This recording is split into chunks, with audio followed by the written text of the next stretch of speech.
Hello and welcome to the latest edition of the Cloud Native Now podcast. I'm your host, Mike Vizard, and guest as always is Paul Nashawaty, who's practice lead for application development for the Futurum group. Paul, good to see you again. Mike, great to be here. All right. Hey, guess what? We're having a birthday. Kubernetes 10. Can you believe it? I mean, did you bring a present? I don't know. I didn't get invited to the party exactly, so I'm catching up on it a little bit. I suppose the issue that I'm trying to wrestle with in my mind a little bit is it's been 10 years, but I feel like its maturity curve is a lot lower. And organizations are still kind of wrapping their arms around it. I feel like there's, on the one hand, it's becoming something of a de facto standard. A lot of the new applications seem to be deployed on Kubernetes, yet people still complain about managing it. Developers, most of them don't seem to like it. The data science crowd is now discovering and they don't much care for it either. So is this becoming rapidly, the platform we love to hate? What's going on? Well, I think you're touching on some really good points. I mean, when I think of the conversations I have in my practice, I focus on past, present, and future. So there's a lot of applications that live in their heritage state, and they're still, believe it or not, trying to get out of their heritage state and move to the cloud, move to different present state kind of deployment models. And those present state deployment models could be containerization or microservices. And of course, using Kubernetes to do the orchestration around it makes a lot of sense. But, I think that there's a clear adoption that's happening, with regards to net new applications. We see that 72% of databases are running in cloud native platforms. We see 67% are running analytics. 54% of AI and ML workloads are running on top of cloud native architectures, all being built on top of Kubernetes. So this is all the net new stuff, or I should say the current stuff that's being built is being built on top of the technology stack today. I think we've kind of come full circle in some ways. I feel like most of the new applications, microservices based, are generally heading over to Kubernetes, not maybe 100%, but it seems to be that way. But now a lot of organizations are building out these kind of platform engineering teams, and there's a conversation about how to take those monolithic virtual machine applications and deploy them on Kubernetes. I think in the wake of the Broadcom VMware deal, more people are at least interested in having that conversation. What's your sense of what's going on with our monolithic applications as it relates to Kubernetes? Yeah, it's a great question. I mean, I don't know how much of the noise in the market right now, in the industry right now around Broadcom and VMware is causing the move. I think the cause of the move is we see that 54% of organizations are looking to use Kubernetes to reduce infrastructure costs. And so when I look at it, there's a maturity. Right? And applications live in any one of these stages. There's your siloed monolithic applications. Then they get encapsulated into a VM. From there, they get moved into a fat container, right? And then from a fat container to moved into microservices and then fully elastic. So you have these 5 stages of applications, and organizations have, any reason to move across those different phases for any one of those applications. It could be to move off your existing infrastructure. It could be moving away from existing heritage licensing models, like, maybe virtualization, and move towards more of a breakout that application to microservices. So you'll reduce your downtime and you have more, basically make it more modular. So there's a number of reasons from a tech perspective, but there's also a lot of vendors kind of going and converging on the market for this. Right. Well, that brings us to our next topic, because Docker has a survey out and it was looking at the application architectures that are in use, and more people than ever are building microservices, but there's just as many people building monoliths, and there's people who are maybe twice as many who are doing some sort of hybrid thing. And in some ways, I feel like monoliths are turning into big ass microservices, and we're just trying to live with all this stuff as we go along. And you enunciated 5 stages. Some of us might call that 5 stages of grief. Yeah, it could be.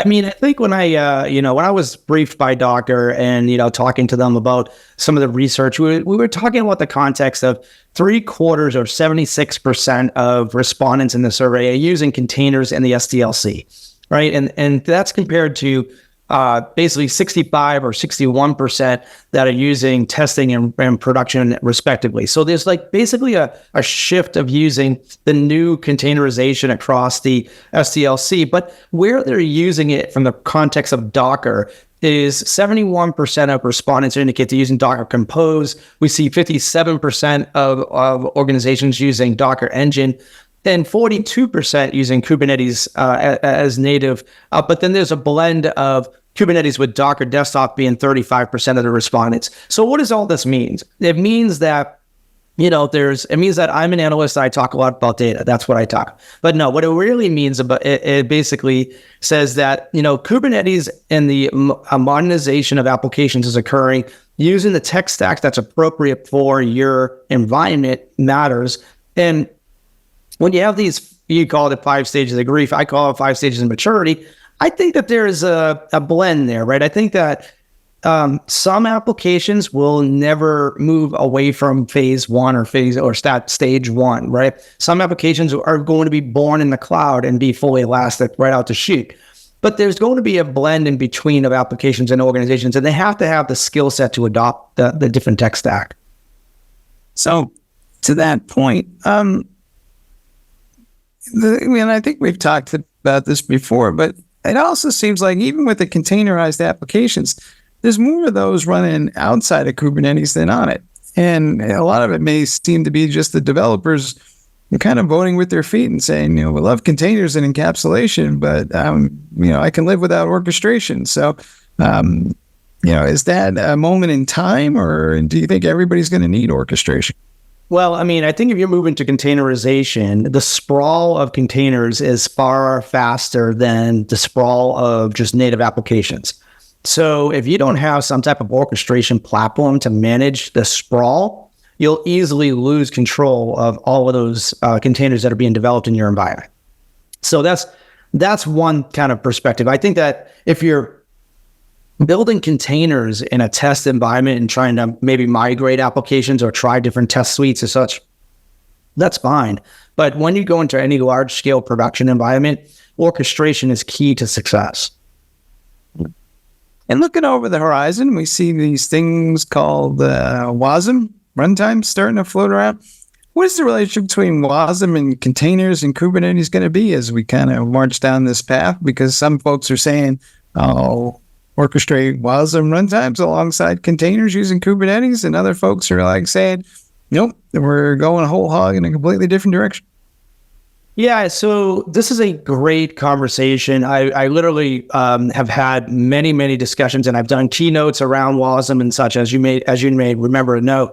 Look, I think that WASM is another way to develop a cloud-native application, okay? WASM is attractive, WebAssembly is attractive for a number of reasons. Up until 2022, it was really great for applications like Python applications, Rust and Go applications, and business analytic applications. But in 2023, there was an addition of multi-threaded adoption within the WebAssembly platform, which opened up .NET support.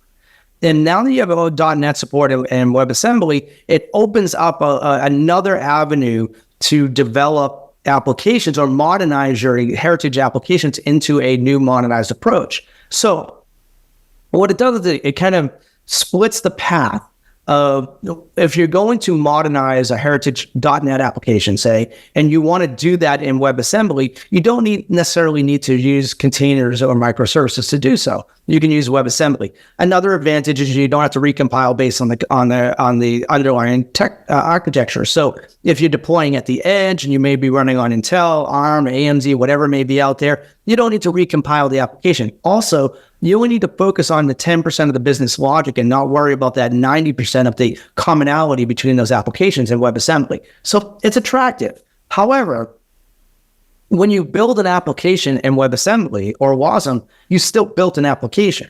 So if you're sprawling applications, you need some type of orchestration to layer on top of it. This is where Kubernetes does come into play.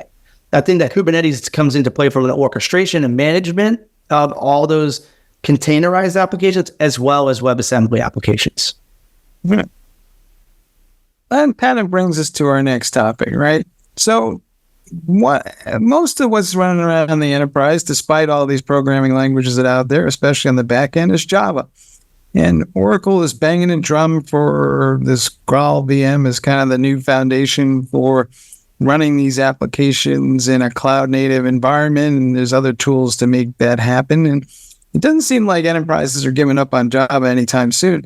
But how do we get Java into a cloud-native environment? Is there a set of best practices, a path that makes sense to you? Because I can pick any vendor I want. Red Hat, IBM, Oracle, they all tell me something slightly different.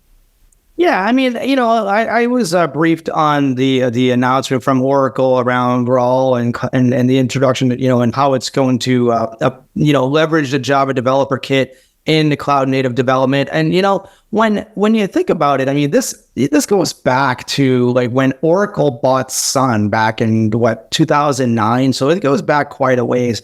There was a large percent of applications running in Java, right? So, when you look at that, I think Oracle is trying to leverage this Java development kit to help accelerate that cloud native development. And what they're doing is they're using Graal VM to basically build and run processes to create those Java cloud native services. So you're basically generating or optimizing the compiler to generate code quickly and use those fewer compute resources to do so, which enables the microservices to start instantly, right? So there is an advantage. It's almost like using WebAssembly to some extent to do the development, because you basically can spin up very quickly. It remains to be seen. This is still very new to the market. The adoption is there. They do have some strategic partnerships with Intel and others out there around this. So it remains to be seen on how this will really be adopted by the developers. All right. And that kind of brings us to our last post for the week, but we have a guest post talking about how cloud native needs to be driven from the top. And I kind of understand that, and I scratch my head a little bit, but who does wake up in the morning and say, we need to go cloud native and we need to do all this stuff? Because a lot of developers will tell you it's hard. Microservices is not for the faint of heart. There's a lot of dependencies, keeping track of all these relationships. And on paper, it seems easy because everything is isolated. But over time, you wind up with hundreds of these things, and people start tearing their hair out. So remind us again why we're doing all this. Yeah. So, I read the article from NTT Data and how the focus on how CIOs are aligning to cloud expectations. I think when you look at the broader organizational goals and you look at what organizations are trying to do, so the CIOs and organizations overall are looking for operational efficiencies, right? And when we, a few years ago, it's like, oh, everything moves to the cloud, it's going to be better, faster, cheaper. And it wasn't, right? It was harder because it was more skill required, but it also wasn't cheaper from a resources perspective. So I think there is when I was reading this information and I was going through it, it reminded me of the data that I have in my survey showing that 20% of organizations required or said it was very important. I'm sorry, it was critical, not very important. It was critical that their applications were portable. And 67% said it was very important. Now, why is that? Well, because we also find that 94% of organizations are running on their production workloads on 2 or more clouds. 65% are running on 4 or more clouds. So if they're moving their workloads across from core to edge to cloud, multiple clouds, and distributed environments, having a cloud native application that's portable has the ability to be flexible across these different locales and those different locations. That makes sense to me. And if you want to not have vendor lock-in, also makes sense to me from a CIO perspective. It gives you the ability as an organization to negotiate the best terms with your cloud provider. So that's something to consider from a cloud first approach. I do think that those organizations are going, look, we don't have resources, we have skill gap issues, etc. They should look to service delivery partners to help accelerate their cloud native initiatives. So that's where I was thinking NTT Data was going with this kind of top down approach. From the cloud perspective, it was really about efficiencies and optimization in the organization, but also having the flexibility to work with those cloud service providers. I'm not sure about the portability argument. I get the argument about resiliency and microservices, and you should be able to reroute calls and your application won't crash. It just may run slower forever because you can't figure out where that issue is. And so it takes time for a DevOps team to sort it. But when I talk to people about portability, very few of them seem to have actually done it. They like the theory of it, but once you get into it, you discover that, AWS or wherever it is has all kinds of hooks into the application that make it difficult to port. There are APIs involving the networking layer, the storage layer, and it all, just isn't quite a full boat lift and shift. And so, just how important is portability, do you think? Well, I mean, again, if I as an analyst, I look at data, right? And all I can speak to is the response that I get back from my research reports and my data, the customers that are responding. When 20% of a survey of just shy of 400 respondents indicate that it's critical for them, for their environment, that's a pretty big number for me to open my eyes and think about. I do think that there's different approaches to harmonize the multi-cloud distributed cloud environments. You don't have to walk into an AWS or GCP or an Azure specific solution. You can use something to harmonize it, like an OpenShift or like a Tanzu, for example. And you can harmonize across each one of these platforms holistically. And there's also the understanding of today, we were asking these organizations if they were refactoring their heritage applications to cloud native. Only 11% said that they would do it on-prem. But then we asked that same question in the context of the next 2 years. Over 30% said that they would repatriate back from the cloud to on-prem to do their refactoring and building their cloud-native applications. So having the ability to move across different cloud platforms seems to be an attractive point to many of the respondents in these surveys. Yeah, and these same people will also tell you that, one of the benefits of Kubernetes is that it allows you to scale up and down. But as far as I can tell, everybody scales up and hardly anybody scales down because they just treat it like it was, some sort of newfangled virtual machine.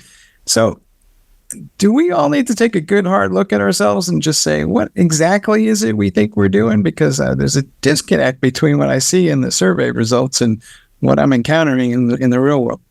Yeah, I mean, I think it's always important to understand from a quantitative and qualitative perspective from the research and from the data. If you look at the general industry landscape and you have a large percentage of survey respondents, and then you have individual customers that are saying that they do X, Y, and Z, say, that's an interesting perspective to understand where the customers are actually deploying what we're seeing across the market industry challenges.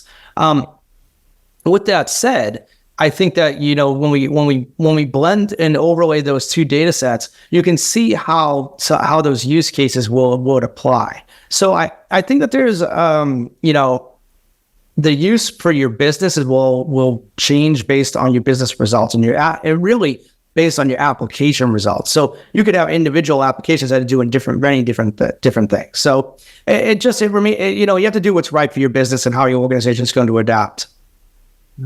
I think there's a gap between our aspirations and reality. I think when I get out of bed in the morning, I would love things to be portable, and I would like my IT organization to be as efficient as possible. And that's what I answered in the survey. But then I get into the day-to-day, things where I got to roll up my sleeve and the brass tacks. It's a much different world. It's a lot more complex, and and people are kind of sitting here going, "Boy, maybe AI will solve all this because it's getting beyond our human minds to manage." Yeah, maybe. I mean, complexity definitely was the number one response in the challenges when it comes to cloud native adoption. So it does come out to your point. You're absolutely right. Complexity is a challenge, and organizations are looking to vendors to solve those challenges. All right, folks, well, you heard it here. If you're experiencing this issue, there's some things to be said about one thing. Other people are as well, so you're not crazy. So I think we'll collectively all move forward because moving backwards is not really an option anyway. Hey, Paul, thanks for being on the show as always. Thanks, Mike. All right. Thank you all for listening to the latest Cloud Native podcast. You can find this and others on our website. We invite you to check them all out, as well as on our favorite distribution networks, including Spotify. All right, folks, be safe out there, and we'll see you next time.